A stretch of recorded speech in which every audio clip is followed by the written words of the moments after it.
राजकारणातील दादा, अण्णा, तात्या किंवा दादाभाऊ अशा कोणत्याही राजकीय नेत्यांची, सरकारी यंत्रणेची सगळ्यांची पहिली मतदार पक्षाच्या कार्यकर्त्यावर असते।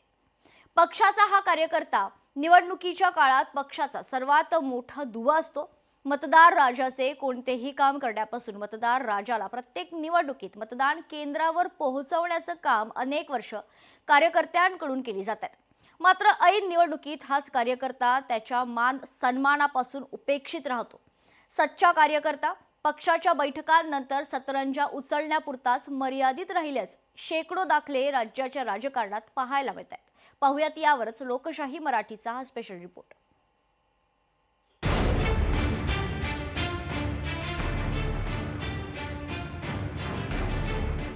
सामान्य कार्यकर्ता उमेदवारीपासून दूर, सर्वच पक्षात सतरंजी उचलणारा सच्चा कार्यकर्ता मागे, पक्षाचा सर्वाधिक महत्त्वाचा दुवा निवडणुकीत दुर्लक्षित, राजकीय गॉडफादरचा वर्दहस्त असेल तरच निभाव।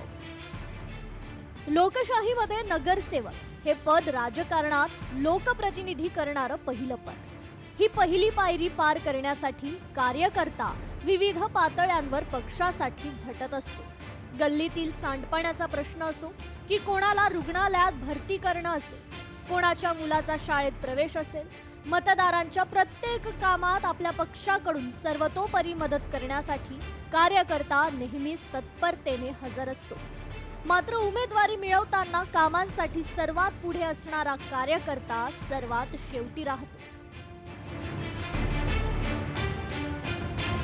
प्रत्येक वॉर्डात पक्षांची बांधणी करणं हे महत्त्वाचं काम सामान्य कार्यकर्ता करत असतो। साधा कार्यकर्ता, पन्ना प्रमुख, गटप्रमुख, वॉर्ड अध्यक्ष अशी त्याची वाटचाल सुरू असताना त्यालाही आपण लोकप्रतिनिधी व्हावंसं वाटतं। मात्र आत्ताच्या बदलत्या राजकारणात घटकेत तुटणाऱ्या जुळणाऱ्या युती आघाडीच्या समीकरणात अनेक वर्षांची इच्छा मनात ठेवून काम करणारा कार्यकर्ता ऐनवेळी दुर्लक्षित राहतो। तो एकतर तेथील स्थानिक राजकारणाचा बळी ठरतो किंवा ती जागा युती आघाडीत अन्य पक्षाच्या वाट्याला जाते किंवा अन्य ठिकाणचा उमेदवार तिथे लादला जातो आणि खरा इच्छुक उपेक्षित राहतो।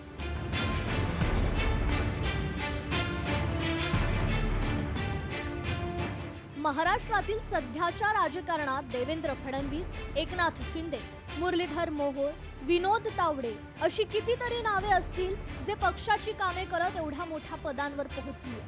महाराष्ट्रात पूर्वी घराणेशाहीला थारा नव्हता। सामान्य कार्यकर्ता विद्यार्थी चळवळीच्या माध्यमातून सक्रिय राजकारणात येत होता। अनेक दिग्गज कार्यकर्ते पुढे राज्याचे नेते झाले। ही राज्याची परंपरा आहे। मात्र आता ही परंपरा खंडित होताना दिसते।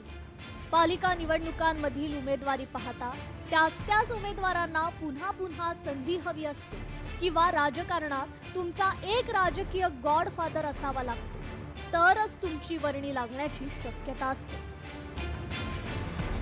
ब्युरो रिपोर्ट, लोकशाही मराठी, मुंबई। लोकशाही मराठी ऐका, पहा, जागरूक रहा।